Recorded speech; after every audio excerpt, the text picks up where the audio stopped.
semuanya, selamat datang di video pembelajaran kelompok 3. Pada kesempatan kali ini, kami akan membahas materi yang berjudul Pengendalian Risiko Sistem Informasi Rekam Medis Elektronik. Video ini disusun sebagai salah satu bentuk pembelajaran kreatif untuk memahami bagaimana sistem informasi rekam medis elektronik berjalan, risiko apa saja yang mungkin muncul di setiap tahapannya, dan bagaimana upaya pengendalian yang bisa dilakukan. Video ini disusun oleh kelompok 3 yang terdiri dari Adinda Kevin Aurelia, Endel Lergian Sukmawati, Afifah Zahra Mujidia Lestari, Regina Syafa Salsabila, Disti Salma Aulia Artanti, dan Nada Syafi Anajla.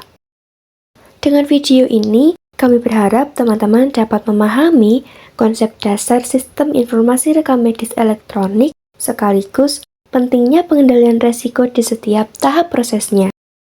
Tujuan pembelajaran ini ada 3 hal.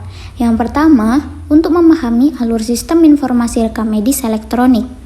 Yang kedua, untuk mengidentifikasi berbagai risiko yang mungkin terjadi pada setiap tahapan.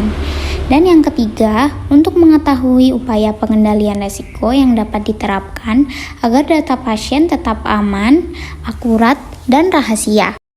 Kemudian, alur utama dalam sistem informasi rekam medis elektronik mencakup 5 tahap penting. Yang pertama, pendaftaran pasien berbasis elektronik. Yang kedua, proses input dan pembaruan data rekam medis. Yang ketiga, penyimpanan serta backup data. Dan yang keempat, pengaturan keamanan akses dan kerahasiaan data. Dan yang kelima, pengelolaan data jangka panjang termasuk retensi serta integrasi dengan sistem nasional seperti Satu Sehat.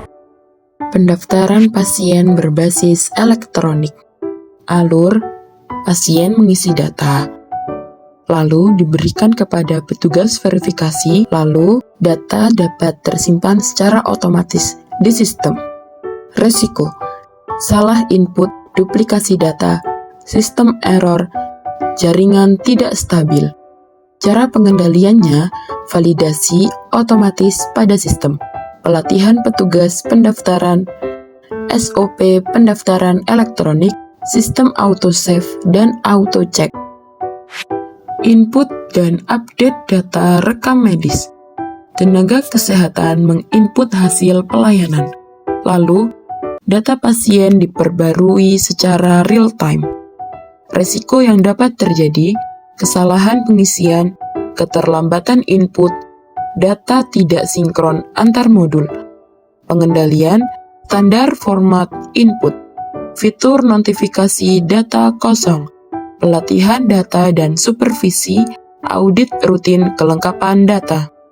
Setelah data diinput, seluruh informasi pasien akan tersimpan di server utama dan secara otomatis dilakukan backup ke server cadangan atau cloud. Namun, resiko yang bisa muncul diantaranya yaitu kehilangan data, kerusakan server, dan serangan cyber. Upaya pengendalian yang bisa dilakukan yaitu dengan cara melakukan backup data secara rutin, menggunakan server cadangan atau cloud storage, memiliki rencana pemulihan bencana, serta memantau sistem selama 24 jam agar data selalu aman dan terjaga. Dan selanjutnya yaitu keamanan akses dan kerahasiaan data. Keamanan akses dan kerahasiaan data menjadi aspek yang sangat krusial dalam pengelolaan rekam medis elektronik. Tiap pengguna harus login dan melalui proses autentifikasi sebelum mendapatkan hak akses sesuai perannya. Risiko yang dapat muncul diantaranya adalah akses ilegal, pembobolan akun, atau kebocoran data pasien. Untuk pengendaliannya dapat berupa diterapkannya enkripsi data, autentifikasi berlapis seperti multifactor authentication, audit trail aktivitas pengguna, serta pembatasan hak akses berdasarkan jabatan atau fungsi kerja. Pengelolaan data jangka panjang. Pada tahap pengelolaan data jangka panjang, seluruh data pasien disimpan sesuai masa retensi yang berlaku dan diintegrasikan dengan sistem nasional seperti Satu Sehat. Risiko yang mungkin terjadi meliputi penumpukan data atau overload, kegagalan integrasi, dan format data yang tidak sesuai standar. Pengendalian dilakukan melalui penerapan SAP retensi elektronik, penggunaan format standar seperti FHIR, kompresi dan pengarsipan data, serta pengujian integrasi secara berkala. Kesimpulannya, sistem informasi rekam medis elektronik memiliki peran penting dalam meningkatkan mutu pelayanan kesehatan. Namun, penerapan sistem ini juga harus disertai dengan pengendalian resiko yang tepat di setiap tahap, mulai dari pendaftaran hingga integrasi data.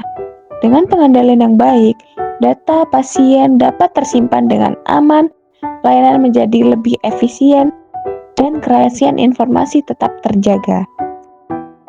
Nah, teman-teman, demikian video pembelajaran dari kelompok 3. Terima kasih atas perhatian dan partisipasi teman-teman semua. Semoga materi ini bermanfaat dan dapat menambah wawasan kita mengenai pengendalian resiko dalam sistem informasi rekam medis elektronik. Terima kasih sudah menonton, dan sampai jumpa lagi.